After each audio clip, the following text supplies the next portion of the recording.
Good evening, guys. We're about to go live with A2A Expedition and Graham Bell and the Bell family. So let's find them quickly and search for them and then add them on this. So I'm going to go with Graham Bell and then we're going to add him on. I'm just searching. There we go, Graham. How are you doing? We're just waiting for Graham to connect. He is in Africa somewhere now, so the reception might not be too good.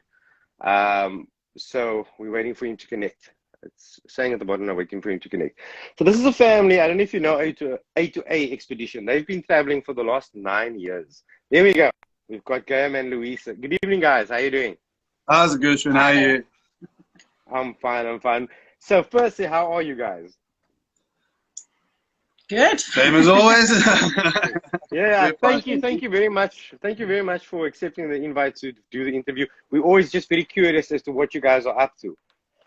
We've got a few questions that we're going to be asking, so not too long. Our main question, our first question is, where are you right now? We are in Amman, Mozambique. That's where we are. Okay, and how have you found traveling now with COVID? How's it been like with borders and preparations for your trip now? It's complicated quite a bit. Obviously, you chip in whenever you want. Logistically, it's difficult because every border has different requirements. So you got a test that has to be valid for 72 hours, and another country that it has to be valid for 10 days. So, and then to find a COVID testing station, and then obviously financially, it takes a thing on the purse or the wallet. And how long have you guys been in total on the road? We started overlanding early 2000s, actually before that in the 90s, but we didn't call it overlanding. And that was our way of traveling. We would just throw some tents and shit in the old Fiat Siena and go traveling. And then we got our first landy, and then I was like, okay, let's go further. And then it became a lifestyle thing around about 2009. That's when we bought the Defender 130 and we started getting serious. And then sorry, yeah. No, I'm listening. Okay, and then in 2010 we drove to Kilimanjaro. Took the kids out of school. Took 6 months. The idea was we were going to drive to Kenya and then fly to Southeast Asia, backpack, and then come back. But the business was just too demanding. We ran our own immigration firm. So yeah, then we got back from that travel, and then nothing else would satisfy us. A big house and fancy cars and getting fat and having all the material shit was just not satisfying. So we chucked it all in. So that was the tipping point. That was where you realized, like, no matter what you have materially, you're not going to get that same experience from being at home versus traveling. Yeah, pretty much. I mean, the family was so happy when we were traveling. I mean, you travel with the family. Exactly. You get on the road and you're listening to the Beach Boys and it's all Baba Baran and you're having a good time. Yeah. And there's this connection that you have, and it's difficult to replace in the modern society. And then you're doing stuff that's like making the heart beat. And at the end of the day, you sit down and you're satisfied and you've lived and you're alive and you're like, it's a bit addictive. Yeah, and your kids are not going to remember the expensive sweater you bought them or the game you bought them one time. They're going to remember that time when they were with dad on a lake in the middle of wherever, jumping off a cliff. Those are the memories that they're going to actually remember. That's the memories I remember as a kid. I don't remember the gifts, and I don't remember the watching a movie at home. You remember those outings as a family, you know, and that is what it's about. Yeah. We've had the opportunity. That's the thing. Yeah, and how many kilometers have you traveled? Roughly 250,000 with this Land Rover. 250,000 in that Land Rover. Yeah, we circumnavigated. Huh? No oil leaks. Come on, I'm just joking. I'm just joking. I had to throw it in there. What does A2A stand for? What does A2A stand for? It started out, it's actually a silly name. We should never have gone with it, but we drank too much red wine. We were like, come on, we got to do something interesting. Okay, so the idea initially was we were going to ship to South America and then we were going to do Argentina to Alaska. Okay.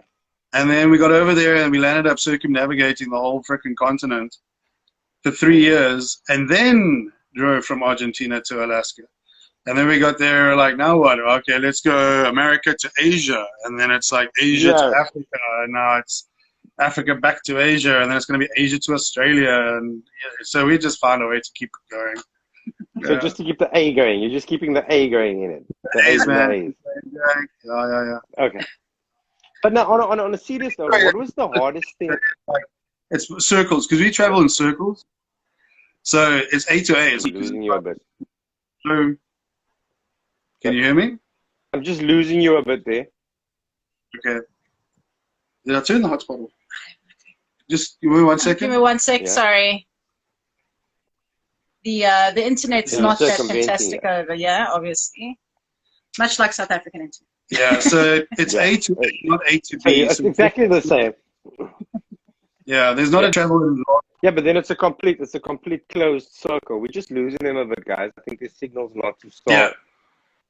They're all in Mozambique right now. Yeah. What was the hardest part about packing up and saying goodbye to everybody? And how did you guys cope with that? It was a year of hell. Can you hear me? It was difficult. It was, shit, I don't know if you can hear me properly. No, we're just waiting for your signal. No. Yeah. So I'm just going to carry on talking. Yeah, no. We're just waiting. Your signal's just dipping, but it's dipping and it's dipping and it's dipping. Okay. Yeah, you were saying, let's just wait for it to stabilize. Yeah, I think it will stabilize now. Okay. It was a year of hell when we packed up to leave. It was an absolute nightmare because every day you had to remind yourself why you were doing this. And we were giving up a very good business, a beautiful house with 100-degree sea view, 180-degree sea views, the fancy cars, the kids' schools, the stability. There was the South African version of the American dream that we were just giving up. And trying to extract ourselves from society was very difficult, you know. It's trying to cancel the debit orders and get the kids out of school and sell the business and just extract yourself. It's very difficult once you put yourself in it. And didn't people think you were crazy when you said, look, we're packing and we're setting up everything that everybody would dream to have to travel the world in the back of a car? See, that's it. In the beginning, when we drove to Kilimanjaro, everybody told us we were mad, irresponsible parents, all that kind of crap. But so they knew that we were slightly crazy, so they weren't surprised when we said we were going to do the trip Argentina to Alaska. And then what was supposed to be an 18-month journey became 9 years. 9 years. How does that affect your marriage, though? Isn't there moments you want to kill each other?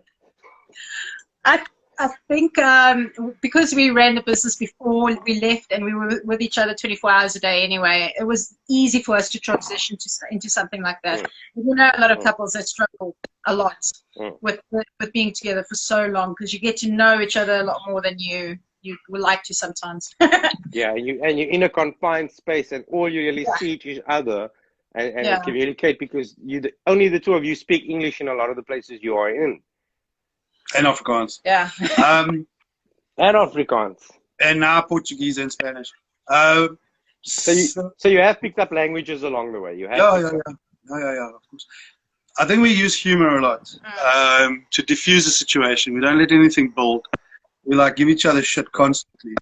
And that can be a good thing, but it also can get a bit over the top, so we have to just rein it in sometimes. But you know when we don't fight is when the shit's really hitting the fan. We don't argue. Yeah. We don't scream at each other. Stand together. We just fight together, get through it, and then we give each other a lot of cuck afterwards. And tell me, how does Africa rate versus? I know it's difficult to ask this, but how does Africa rate versus, let's say, like South America? Do you prefer Africa over South America? For traveling, it's difficult. Africa, Southern Africa and East Africa has got amazing campsites. It's got a variety of terrain. It's got the animals. It's got the people. It's wild. It's Africa. It's, West Africa is a whole other story. We're not going to, that's hard work. But Southern and East Africa is freaking overlanding paradise. South America has got, I mean, we were there Almost 3 years. Yeah. 4 years ago. 3 Oh, years. we were there 4 years ago. 5 years 5 ago. years, yeah. So things might have changed, but the infrastructure wasn't that great for overlanding. But it's very safe. Mm. Most of the countries are very safe. You get some little petty crime and stuff. And the variety of the terrain in South America is just stunning. Yeah. It's just mind-blowingly beautiful. It's like Namibia on steroids. Because you've got the Andes, you've got the Pampas, you've got the Amazon jungle, you've got so it's everything. Yeah, there's everything. When we first left South Africa and we got to South America, we said it's so much easier to travel in Southern Africa and East Africa because of the facilities, the campsites, and all that kind of stuff. Whereas South America, it's a bit more hard work, a lot more boondocking and wild camping and stuff like that.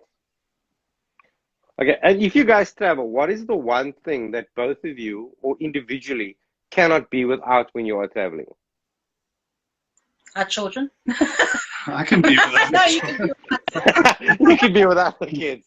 Many times I think to myself, I can be without the kids, eh? Yeah. Yeah, when they're getting demanding. Yeah. He's the one thing I could. Well, without the Land Rover, he was screwed. I don't think there's. We have so little. I don't think it's. Yeah. It's everything we have is. Yeah. Feather pillow, I suppose. So without each other, let's put it that way. Oh, that would be sweet. That would be sweet, yeah. And has there ever been a moment where you guys ever thought during this 9 years and this 250,000 kilometers that you just feel like calling it quits? Yes. No. Yes. No, yes, no, yes, no. I'm speaking for myself. No. I've always thought of the alternatives. Like, yeah, we've had hell. We ran out of money in Alaska. We had massive bureaucratic problems in Europe. We had huge mechanical problems and learning curves to go through in South America. But I loved it. And I understand for Luisa it was a bit more difficult because the immigration firm was her baby and it was her pride and joy.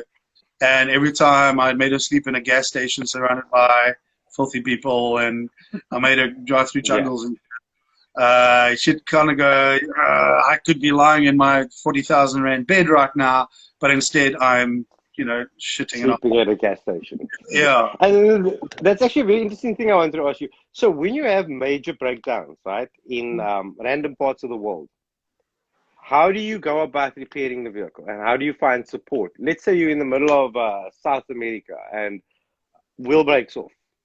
What do you do? You stop, drop, and roll. You pretend you're on fire. You don't freak out, and you think, well, first thing is maintenance. You do your maintenance. If you're doing your maintenance and listening to the vehicle and working with it, you shouldn't be finding yourself in that situation. So maintenance is key. You do every morning before we leave. I'd go walk all the way around the vehicle. I check all the fluids. I check the wheels. I have a feel around, make sure everything's right. When I'm driving, I'm listening the whole time. I'm communicating with the vehicle. I'm listening for grinding and rubbing and bumping, and I'm looking at my gauges, and I'm watching her the whole time. So there shouldn't be any surprises. But like, let's for instance, we had a problem in Brazil where I'd put in substandard wheel bearings, and the one exploded while we were driving at night, which we shouldn't have been doing. And basically what we did is we sort of, okay, what's the solution? How do we get ourselves out of this situation? And we just worked. And I worked until 4 in the morning. We worked until 4 in the morning to get the vehicle running. Then we backtracked because we know what's behind us. We don't necessarily know what's in front of us. We knew there was a place on the side of the road where we could sleep. We knew there was a town 60 k's back which had spares shops and stuff like that. So we just worked through it, kept the kids happy and fed, and made sure that they weren't uncomfortable, and just dealt with it calmly. That's an interesting point. So you say rather backtrack where you've been than go forward into the unknown. Yeah. So let's say you don't have Overlander or whatever, and there's or you're in the middle of nowhere. You know what's behind you. You know you've passed that place over there, and there was some shade there, or there was water there, or there was a little gas station, or whatever. You know what's behind you. You don't always know what's in front of you. So I would much rather go back. And as I drive, that's a very interesting tip. yeah, and as I drive, I memorize the road as I go. I memorize it every time I see something, especially when we're out in the middle of nowhere. I memorize the landmarks that I'm passing. That's interesting. Oh, there's water there. There's this, that.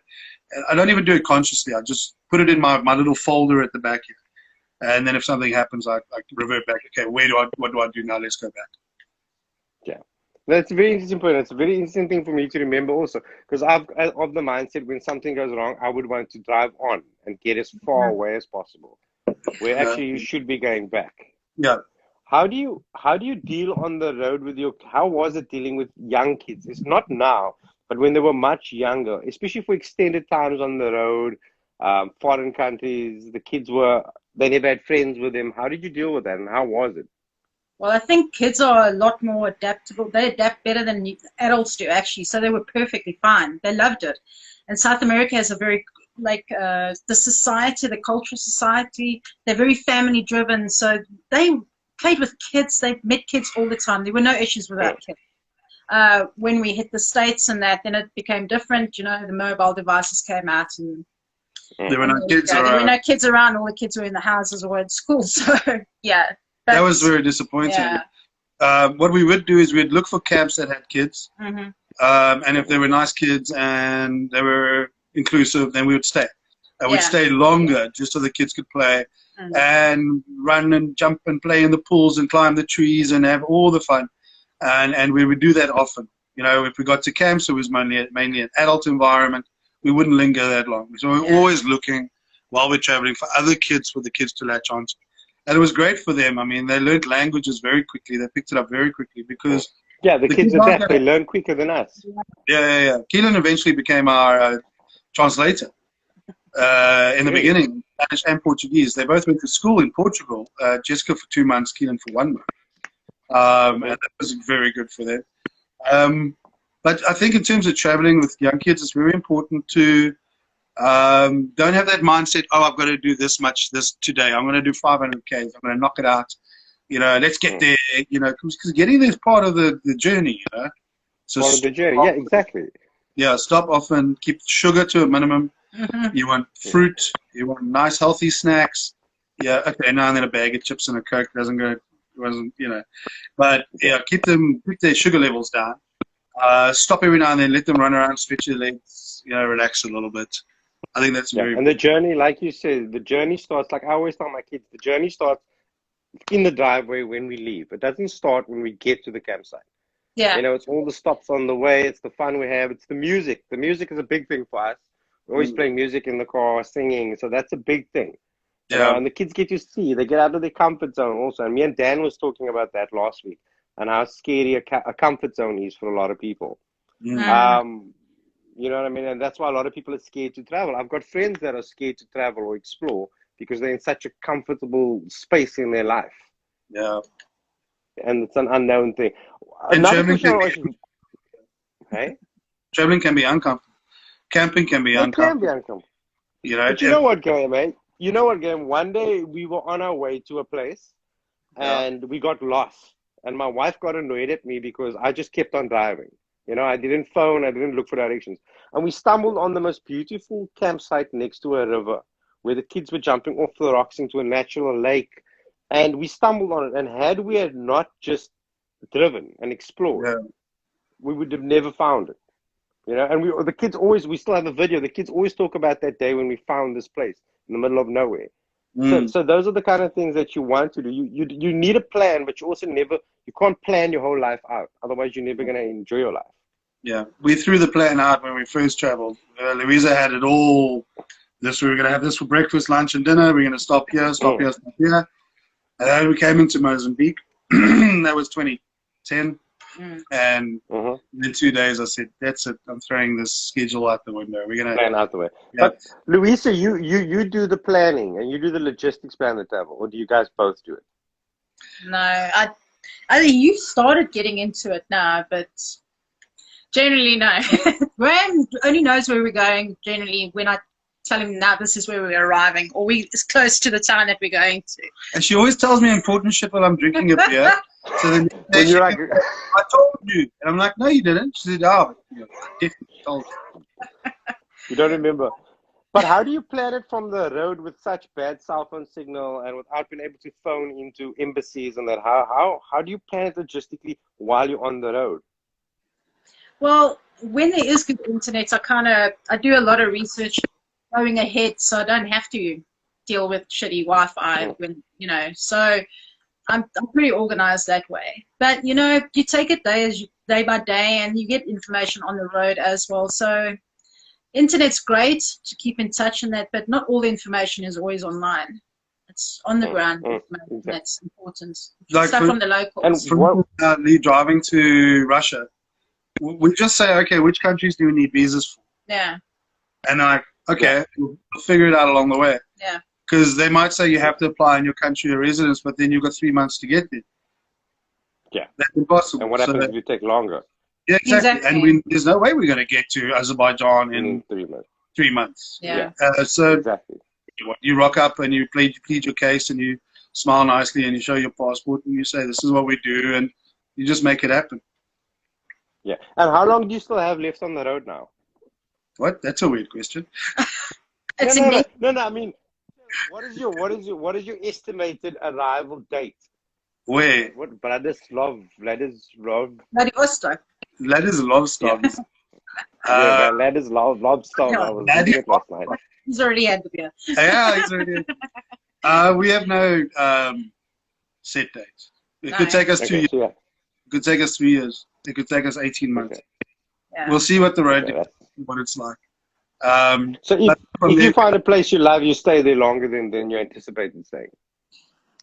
Yeah, sometimes, like, you know, a few days turn into a week or so. Like, we've extended our visa in Mozambique because it suits us better, because Ethiopia is still an issue to get into. So if we take slower, you know, go slower to get up there, then maybe the civil war sorts itself out. So, you know, it's that we're keeping into consideration. So we keep abreast of the news of what's happening there. So going slow or going fast, you've got the seasons to worry about. So it's those things that all come into play. But you just don't know one day to the next. What is your I've got a few more questions. There's a little bit, it's like 4 more questions. What is your favorite country and why? South Africa is my favorite. Individually. Yeah. Individually. South Africa is my favorite country because it's home.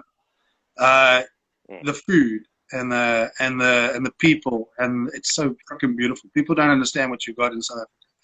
It's just fantastic. It's out of this world. I mean, of all the places we've gone, South Africa really is right up there, man. We've got the facilities, we've got the infrastructure, we've got the food, we've got it's everything. The campsites, it's just fantastic.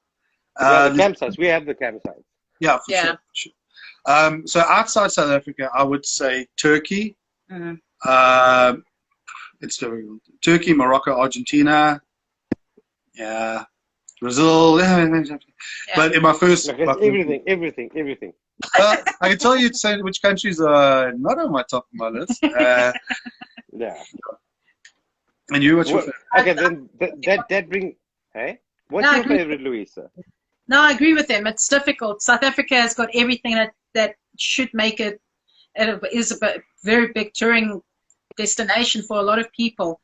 It is far away, though. I think that makes it difficult. But absolutely, Argentina, Turkey, Morocco, gorgeous countries. But I think what makes those countries gorgeous is also the people and the culture. For me, the culture of the people. Yeah. I mean, you look at just the garden route itself is it's mind blowing. I mean, you don't have to tell me. I was in the garden route 2 weeks ago. Yeah. I absolutely love the garden route. I go every year for 2 weeks, and if I can ever retire somewhere, it will be in the garden. Yeah, we've been, you know, you go around the world and you come back and you look at that and you go, geez, we lived in Plett and we stopped seeing how beautiful it was. Yeah. Yeah. I mean, you look at 7 Passes Road. Just look at that road. I mean, that for me is one of the most breathtaking views driving through that road, that I go every year back there. Mm. We had a Solaris Pass, and it is Solaris, not Solaris, what's it, Prince Alfred, then into the Balvian Curve, and then the Karoo, and then just up and down all over the place. It's just fantastic. Yeah. And I said this to Dan last week. I said, foreigners and tourists pay hundreds of thousands of dollars in rands to come to South Africa, and we have it and we don't appreciate it. Yeah. Because we're used to it. Yeah, because we're used to it. And you don't know. Familiarity. You don't know what you have. If when we went, like let's say you drive up to Zambia, go up to Tanzania and Malawi, and then you get back to South Africa and you say, I wish every South African could go and visit those countries, just so they know what they've got in South Africa. Yeah. It's difficult to compare it when you don't know anything else. What is between the two of you or individually, what is your most memorable moment on the road? If you could choose one in the last 9 years. Mine would be climbing Torresol Plain with the kids. Our kids were still, we had just basically started, and Jessica was, 7 years old, 8 years old, and Keelan was, 12. And they climbed that mountain, which is, it's a hell of a climb, I can tell you. And they did it beautifully, and I was so proud of my kids that day. It was fantastic.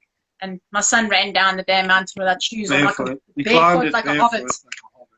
So to me, that was very memorable. It was fantastic. It was a beautiful day. Mine was more recent. Yeah, mine was more recent. When we were coming down West Africa, and we're having electrical issues with the Land Rover, and we're in the middle of the Congo, and misfiring like crazy. We got a Japanese hitchhiker in the back. Jessica had malaria. The locals were drunk and hitting the Land Rover and trying to get us to stop, and the Landy was just not working. And we kept going and going and going, and just before the sun went down, we found this like cutout clearing on the side of the road where we could hide away. And Louisa and I got stuck into the engine, to the CPS, and the crank position sensor. We had suspected it was the wire. And we fixed it on the side of the road while Keenan was buying us a fillet that we had bought in Cameroon. And then after fixing it, we had a cold beer or two, and the next morning we drove off. Problem solved. And that to me was it showed how far we'd come in terms of, like, when we left, we hardly knew anything about electrics and mechanics and stuff like that. And the fact that we came together as a family, we took care of the unit. Yeah. You guys have become a little unit now that works together. Everybody knows their place. Everybody falls in where they need to fall in. Usually. Usually, yeah. Depends on how many beers you've had. That's when it matters, we pull together. When we're fighting over the Nesquik, who got more Nesquik, and then you got this one, and you had more Vors, and yeah. I hope you've got enough Mrs. Boss chutney packed in that van, though. Yes. Yeah. Yes. Okay. I went to Macro and I'll try to buy a bucket, but Louisa said maybe 25 liters was top. Last thing, I want to ask you 2 more questions. What overlanding tips and safety tips also can you give to guys that are contemplating and thinking about traveling up Africa? Besides safety tips, also just general hacks or things that people overlook or not told and that you discovered from all your travels. Traveling Africa?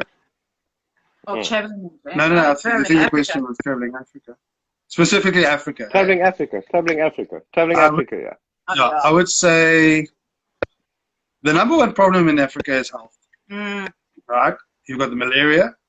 The malaria is still 10 times worse than COVID. You've got bacteria. You've got viruses. There's a lot of things you have to worry about. One of the first things we learned is you got to clean. Before your hand touches your mouth. Nowadays, it's obviously simple because everyone's hand sanitizing 10 times a day. But use that hand sanitizer all the time. If you're going to drink out of a beer can, you've got to wash that can first. You got to make sure that your food is clean and refrigerated properly and all that kind of stuff. You don't want the shits. And be careful where you eat, what food you buy. And then carry malaria test kits. Yeah. So you can self-diagnose. And co-autumn, which is dirt cheap. So, because obviously malaria is a very big problem. So if you can self-diagnose and self-treat, that'll go a long way to keeping you healthy.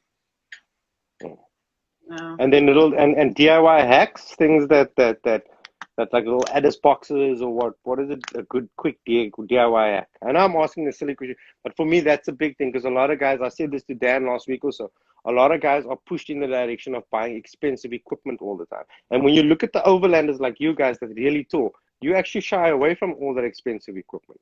Yeah. And you do a lot of things yourself. I think you got to know your style of travel. You got to know how you want to travel, where you want to go, what you want to do. Because you don't have to have a 4x4. You don't. I mean, you could drive to Cairo in a Mini Cooper. You don't have to have a 4x4. You don't have to have all the bells and whistles and shit like that. People have this misconception that you need to have all the gear. You'd rather have stuff like, do you drink tea every day? Does tea make you happy? Then get a Stanley flask, right? And make your tea every morning, and while you're driving, have a cup of tea. You know what? If you want iced tea, buy some ice, have an ice, I don't know, keep your cool drinks in there, you know. I don't know. I think it's based on your preferences. Yeah. How you like to travel, and then and for us, it's what we learned is that the rooftop tents, etc. That's great, but after 2-3 years of living in a tent, 4 years living in a tent, it can get a bit much. Yeah. So an inside situation works for us a lot better and saved us a lot of money. So I think the important thing anyone should do traveling anywhere is first understand how they like to travel, and then have the vehicle and the stuff that suits that. If you like to go to the occasional wild camp and this and the other, but you're more interested in going to cities, meeting people, culture, whatever, then you need a different type of vehicle. You don't have to have a 4x4 with 33-inch tires and sand ladders and all that kind of stuff. I'll give you a quick avoid those roads. Yeah, I've got a quick example. We met a gay couple in Mexico, and they actually came to us. We're starting this little overlander training thing. We're just giving it a try.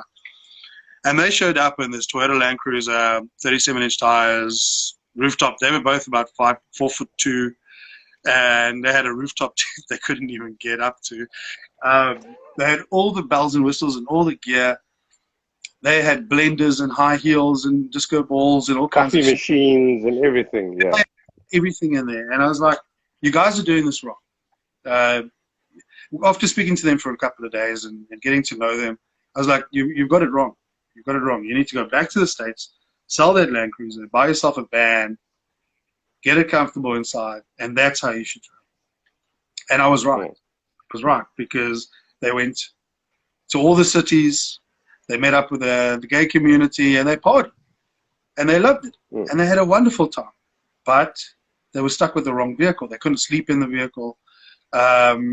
Sure, they looked bad at, but it didn't really help them. I think they would have stayed on the road a lot longer if they had the right vehicle. Had they been better equipped. But you see, that's also the problem, and I don't know how it is worldwide, but I know in South Africa it's like that, is that these bigger corporations, when you walk in there and you say, I'm looking at traveling to Malawi, they sell your dream, what the two of you are doing with your kids. They sell that dream to the average guy that buys him a Ford Ranger, and they tell him, right, you need rooftop tent, you need snorkel, you need this type of fridge, you need 3 batteries in your van, you need a tent with its remote control. They sell that idea to these guys, and I see it all the time. You see guys that drive to work in Century City, driving a vehicle that's ready to basically drive to Mecca, you know?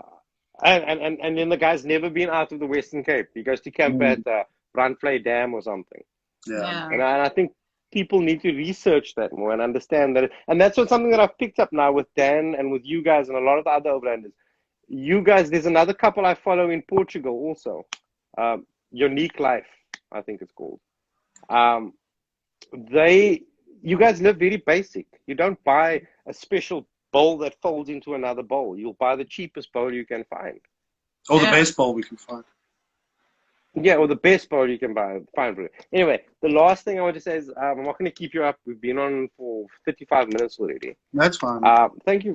Yeah, no, thank you very much. But the other thing I want to ask you is, how do people get involved in what you're doing, and how do they support you? Because I know you've got that Fill My Tank thing. Can you tell us a bit more about that? It's actually, yeah, that that's been on the website for a while. It shouldn't actually be there, but people can contribute there. But we have the YouTube channel, and we have the Patreon, and we have the website, so they can buy books on the website, or they can pop onto the Patreon, and we do special articles and special every day or every second, third day. People can follow us with us on our journey via Patreon, and then we obviously post our videos on YouTube as well. But so with the video stuff, it's been a very difficult road for us in terms of the filmmaking and that. Because we travel with children, because we're earning as we go, because there's a million things that's going on, and because we do very difficult routes. We don't do easy frickin' la-di-das. Yeah. So there's a lot going on all the time, and we've really, really struggled. I mean, you see these guys who have these YouTube channels, and you've got to take your hats off to them. Yeah. So much more difficult than it looks. And Louisa's been battling away with that. We finally got her a new computer. We got her the GoPro. We got her some new technology. So she's promised now that she's going to be regularly making videos. And that's first going to go on the Patreon. So that's going to be exclusive content, and then obviously we share it out on YouTube. So that's a good way to do it. I mean, it's not expensive. It's a couple of bucks, dollars, so 20 Rand, whatever. It's up to you what you want to contribute. And then you've also got your books. You've got your books that are good. You've got your books that are also for sale. Yeah, so there's 5 books now. We've been very popular in the USA and Europe, very well known there, and generally that's been a good market for us. But yeah, so there's We Will Be Free, and it's like the original album, you know, like Pearl Jam's 10. It's the best book. Everything else is shit after that. Afterwards, yeah, it's just fillers. It's just fillers. It's the original. It's Nirvana, Nevermind. And then well, after that, then there's La Lucha, which is Spanish, which means sorry, I'm getting La Lucha, which means the fight. And that was when we made it. Is when we ran out of money, and then we said, okay, now we're going to earn as we travel. And so that's La Lucha, and that's South America. How long did it take you to run out of money? It didn't take long. We sold the company on a commission basis. So for 18 months we earned a commission, and then when that 18 months was up, then we used our savings, and then when our savings were up, then we somehow we managed to just keep scraping along. And then the first book came out, and we did very well with that. Then we did a Kickstarter in the States, which did very well, and then the other books from then, and I write articles and that as well. So then there's Travel the Planet Overland. This is technically our second book, and as popular as We'll Be Free, and that's how to do what we do, how to travel the planet Overland. It's had very, very high reviews, and it's regarded as a fantastic resource because it's answering all the questions that you're asking. Yeah. So what I'll do is I'm going to post a link on the YouTube video to the page where that book is. I'm also going to post it on Facebook. But thank you very much for your interview, and thank you for agreeing to speak to us and to give us just an insight into what you're doing. You know, it's one thing to watch all these channels, but to actually hear from the people that's doing it, that is the best part. Because a lot of the times the people that you see on these programs, and that they seem very like you'd never be able to actually pick their brains and figure out what they're doing. Yeah. Because you know, at the end of the day, you look at it. I watch so many overlanders, and I watch Patriot campers in the States, and you look at them. I mean, they big, they glorified, and it's guys with like 7 vans with these $500,000 trailers at the back, and it's just insane. But I'm more into doing it with my family, and I think that's what a lot of people are also into doing it with. It's one thing to watch those things, but it's a nicer thing and an experience to do it with your family. Yeah. I think there's also distinctions that I'm going to carry on talking until you tell me to keep quiet. I'll talk forever. We're extremists is basically what we are. You know, most people just want to, you know, have a couple of months of traveling and maybe a long-term trip maybe in the future, and to live our lifestyle, I think it's not for everyone. It shouldn't be for everyone. I mean, because it's extreme. But I think it's also very interesting for other people to see what's possible, and how people who live like us, how we live and how we travel, how we actually do it, because this is our life. It's not a holiday. It's not a journey. It's our life. This is what we do. So there's a distinction that has to be made, because there's a lot of people calling themselves overlanders. But then you get overlanders, and then you get intercontinental lifestyle kind of overlanders, and they're a very different kind of creature. So like us, Dan Grech, Land Cruising Adventure, there's a few other guys. We're like on the fringe because we're quite extreme and we've got a very different way of doing things. And we're lifestyle. But you've also broken the constraints, and you've broken what society has taught us that we should be doing. You know, society says, get married, get a house, stay at home, save money, get a retirement, get a RA, and then you just wither. And you guys have broken all those rules that has been ingrained in us, that's how we must live. And then suddenly you see a family that says, fuck it, I'm selling everything and I'm going to drive around the world and I'm going to do it forever. Yeah. You know, and people, it's like a wow factor when you see that. Now, dear, I don't want to wait until I'm 65 years old and then go and do something and then die when I'm 67. You know what I mean? I'm rather I'm just taking this off. I saw a picture on Facebook of an elderly couple on a roller coaster, fast asleep. And it says, why wait till you're in your retirement to enjoy your life? Yeah. Even if you even get there. Yeah. You know, life throws a curveball and you don't even make it to retirement. You've worked all your life and then dead. Exactly. You know, and I see that you hear so many stories. My grandfather was like that. He had a very good and busy job, and he retired at 65, and within a year he just died. He didn't have a heart attack, he didn't have cancer, he just died. Because it was just like, this is it now. I'm not going to do anything with my life. Yeah. And I never want to fall into that trap. You know, our kids also, we owe it to our kids to show them that you don't have to be dictated by 2.5 children with this amount of policies and you must have this type of car. Yeah. You know, we need to, you know, the world's changing. We need to let kids understand that it's okay to be different and to do things differently. So that's what I'm saying. When you guys started in the early 2000s, I'm sure everybody thought you were batshit crazy. I think more people understand now. But I mean, in the early 2000s, you were just crazy. I mean, who does that? Who sells a good business and goes to drive on the road? Yeah. I think you can hear me. Yeah. Oh, sorry, just reading a comment. I was reading about the nursing home, so we can get a good job, so we can pick a good nursing home. Yeah, I can't see myself, and I look at so many people that I interact with, and I think to myself, I spoke to someone a while ago, and they bragged to me that, oh, I'm in this job 25 years. You know, and then I think to myself, you're going to the same place for 25 years, seeing the same people. How are you really living your life?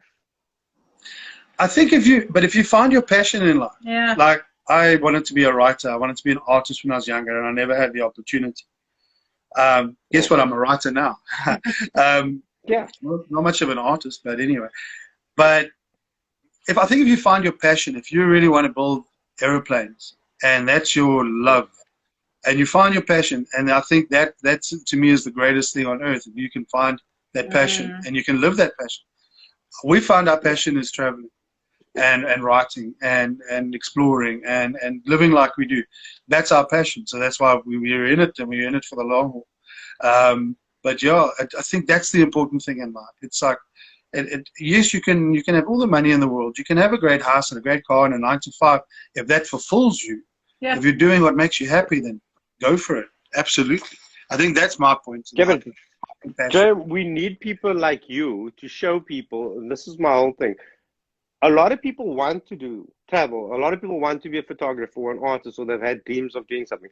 But the way society has put pressure on people, that if you step out of that norm and you do something completely different or flamboyant, or a lot of people are scared to be judged on that. And we need people like you that show, listen, I mean, you weren't a run-of-the-mill family. You were a successful family. And you are the example to show that, yes, you can pack up and you can change your life, and it's never too late. Yeah. And we plan to be successful financially again. You know, that's the end goal as well. I don't plan to ever retire, because I love what I do, and my work is my life. So yeah. Okay, now I think about it. But yeah, there will be success. But success and success is in life is satisfaction, I think. And I consider I could drop dead tomorrow. I really could. What we've done in life, what I've done in my life, I'm successful. I'm satisfied. And you are leaving your kids a legacy that a handful of parents in the world can give their kids. Yeah. You are teaching them things that are that nobody can teach them. That I don't know anybody that's been done this with their kids, that said, I'm giving you the best life experience ever. And you mold your kids, not some school, not some teacher. Exactly. And they don't have the peer pressure that goes with it. They don't feel that, they're not worthy, or they're not good enough, or they're not this, they have their own personalities, and they're proud of them. They can talk to anybody from 5 years old to 80 years old, and they can hold a conversation. It's Cherie. Hello, Cherie. Sorry, it's Mickey. She's a friend. We built our Land Rover in a garden in Florida. In a garden? Yeah, in a greenhouse. They had a greenhouse with a concrete floor, and we converted the Land Rover there in Florida. Is that when you built the back onto it? When you built the whole box onto it? Yeah. In Florida. In Florida. You did it here. No way. What are these comments? What is this saying here? To look at the majority of financial successful people almost have failed hard however they gambled and won. People have it drummed into them not to take risks to play. And that's exactly true what they say. That middle class and poor people, we have it ingrained in us and indoctrinated to not take risks. I don't know. It's just like I'm like you said, Luisa, earlier on with the schools. I also think that with the schools, the kids finish matric, they get forced to go to university, and then the next thing you know, they're in a job. Have they really lived their lives? Have they really explored outside of just the education system? So I commend you for what you're doing with your kids, because it's a big thing. But materialism is a problem as well, because essentially we're minimalists, and that helps a lot. It really helps a lot to be minimalist. You can have the best stuff, you just don't have to have all the stuff. And having this philosophy of we're not materialistic. We don't care if you don't. I don't care if you don't like my shirt or my vehicle, or my shoes aren't good enough for you, or whatever. It doesn't matter to me. I'm not. Rich people don't impress me, and I'm not trying to impress people. But the idea is, if you want to be successful, you need to earn more than you spend, and you have to be able to save. So if you're earning X amount and you're living simply but well, and you've got your mind in the right place, and you're saving, you'll be able to go much further in life. Debt is a massive, it's the chain around your neck. That's what kills people, is that debt. So minimalism in our lifestyle, the overlanding, it's essential, because we're 4 people living in a 6 square meter box. We can't have stuff. So that's you can't have much. Yeah, exactly. Yeah. But also we don't buy that much. I mean, people think we're rich because of how we live, but we can get by on $25,000 a month, and that's very comfortable. $25,000. Rand. Sorry, rand. $25,000. Oh, damn, Game. Sorry. Yeah, but so 20 to 25,000 rand a month, and we're living well. Living well. We're not suffering. So that's the idea. A materialism facing that. But I think for young people these days, they all want to impress each other with the shoes and the cars and the clothing and the iPhones and that's all bullshit. Because and once you get a job, you get into the debt, you get a car, you get a flat, and then suddenly you can't just live, you can't just travel. So it's very interesting. Anyway, I'm not going to keep you up. Otherwise, we're going to chat here till probably like 11 o'clock. Hopefully, I can hook up for a braai with you when you're back in South Africa. That would be great. Like 3 years or something. I'll probably see you in 3 years. We had such a great time coming back, because we'd been away long enough that we'd kind of almost stopped being South Africans. I know that sounds weird, but we became internationalists in a way. And we'd been away for so long that when we came back with fresh eyes. And people everything looked new and beautiful. Yeah, but Yeah. also the way we interacted with people. People could tell straight away that people would ask us all the time, "Where are you from?" Mhm. And they didn't mean like, "Oh, you're from Krugersdorp." They're like, "Where in the world are you from?" Because they didn't think we were South African. Because our perceptions had changed so much, and the way we were had changed so much. But I really loved it, and we really loved it. And so we're definitely going to try and work it into come fly in and drive, especially when we get rid of the kids. You know, we'll be able to be a bit more global. Yeah. How long are the kids still going to stay with you? Or are they just going to travel with you forever? Or what are they going to do? Forever. Just forever, like 45 and still driving in the back of the van? Would you give it up? It's like, Mama still makes dinner and Daddy makes breakfast. And That's one of my fears. I've got a 16-year-old and a 14-year-old, and I sit them, boys, when you're done with your studies and stuff, you need to go. Because Mommy and Daddy need to travel.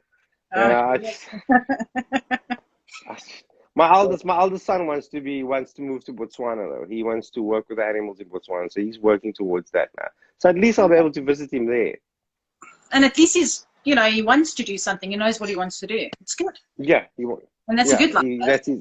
That's his dream. Anyway, I'm not going to keep you up. I was going to chat forever, but I will stay in contact with both of you. And thank you very much. No, and thank I will you. post the links to everything. And be safe and look after yourself and just enjoy each other and enjoy the kids. Yes. And thank you enjoy South Africa for us. We'll keep an eye on you guys. I'll send you pics. I'll send you tons of pics. All right, sweet. And have an awesome festive. I don't know where you're having Christmas, but wherever you have Christmas, have a joyous time with your family. You too. You Thank too. you. Merry Christmas. Okay, cheers, guys. See you. Cheers. Bye. Bye. Bye.